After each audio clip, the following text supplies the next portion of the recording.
There is someone who will not leave your mind, and the reason why might surprise you. You stay busy, you fill your hours, but underneath all of that, there it is. A quiet pull toward one person, not loud, not demanding, just there, like a thread you cannot untangle. And here is what makes it unsettling.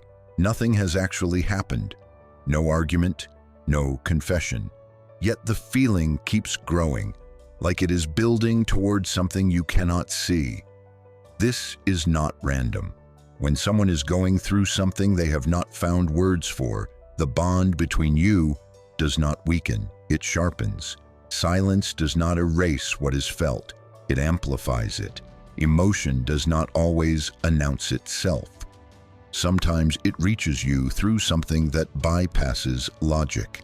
You might sense nearness and distance at the same time. And while you may not understand why this person keeps appearing in your thoughts, you do not doubt how real it feels. If someone has been in your awareness lately, there is a reason, and it may say more about what they are carrying than about anything you have done. Part 1. The weight no one else can see. Not every kind of pain looks the way we expect. Some people have become so practiced at holding themselves together that the cracks become invisible. They respond on cue. They show up when needed. They say the words that make everyone comfortable, because admitting the truth feels more draining than enduring it quietly.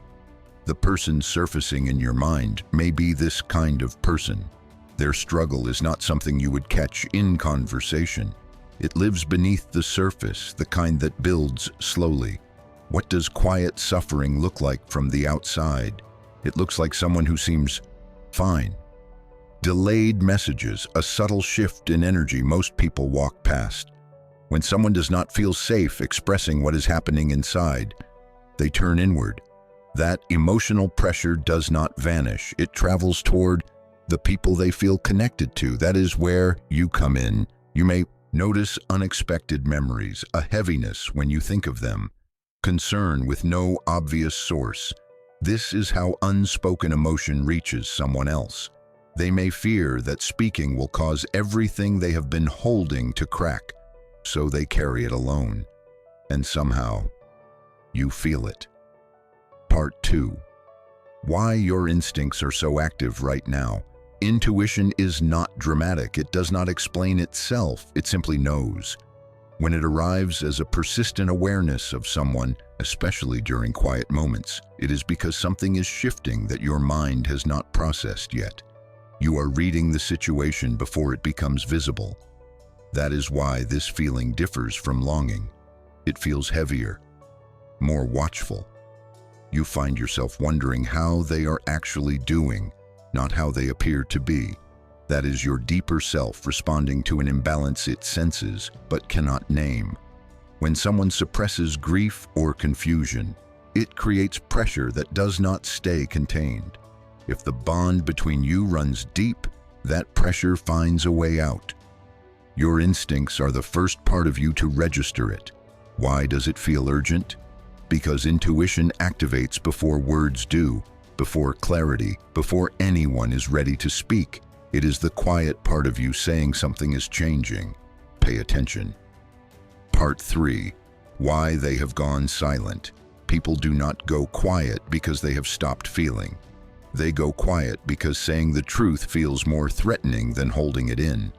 Opening up means admitting struggle, admitting a loss of control. For some, that is terrifying. They may fear judgment or pity. They may be afraid vulnerability will change how you see them. So, they choose silence. But silence does not mean nothing is happening. It means everything is being held back. They are not pulling away because they feel nothing. They pull back because they feel too much and have no outlet. And the irony is this: that silence meant to protect the connection often deepens it. Because when words disappear, your awareness becomes the bridge. Part 4. How connection survives distance. Distance does not destroy real bonds. It reveals them.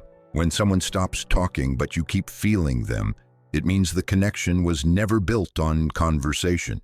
You may sense them during quiet hours, late at night, early morning, when daily life fades and what remains is harder to ignore. This is not about chasing. Sometimes your role is not to act. It is to witness, to hold space without pressure. Connection does not always require action. Sometimes it requires patience. Part 5. What this moment is asking of you. This moment is not asking you to reach out impulsively. It is not asking you to absorb their pain. It is asking you to trust what you feel without letting it consume you. Awareness without obsession. Compassion without losing yourself. If they open up, let it be because they chose to.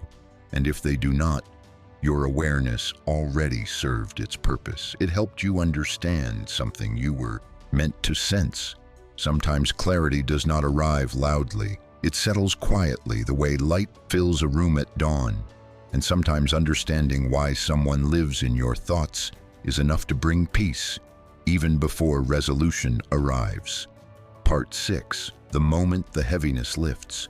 Eventually, the intensity softens, not because the connection disappears, but because understanding has replaced confusion. You stop searching for the reason they are on your mind. You accept that they are. That acceptance brings calm. This is where intuition matures. It no longer feels restless. It feels steady. You realize sensing someone's struggle does not mean you must carry it. It means you were perceptive enough to notice without proof. Awareness is not responsibility. Compassion is not sacrifice. The pull softens but does not vanish. You may still think of them, but the anxiety is gone. The need to fix or intervene fades. What remains is a grounded knowing. They are going through something, and you understand without needing details. This is emotional wisdom. The most meaningful thing you can do for someone fighting an invisible battle is let them fight it in their own time. Trust that if they need you, they will find the words. If they do not, the connection still gave you something. It deepened how you feel. It sharpened how you see. It reminded you that feeling deeply is not a flaw. It is awareness. You turn inward. You ask what this has shown you about yourself, your sensitivity, your depth, your ability to sense what others miss. Instead of doubting it, you honor it. Not everyone notices what goes unspoken. That is not weakness. That is wisdom. When peace replaces the longing, you do not lose the connection. You carry it gently, without tension, without demand, just understanding. And sometimes that quiet understanding is the closure you were searching for. If someone has been living in your thoughts lately, it does not mean you are meant to suffer because of them. It means you feel at a level most people never reach. Trust that, honor it, and remember, the deepest connections are not always the loudest ones. If this resonated with you, you are not alone. If this spoke to something real, hit like, subscribe to Psychology Wisdom, and share it with someone who needs to hear this. Drop a comment and tell me, have you ever felt someone's pain without them saying a word?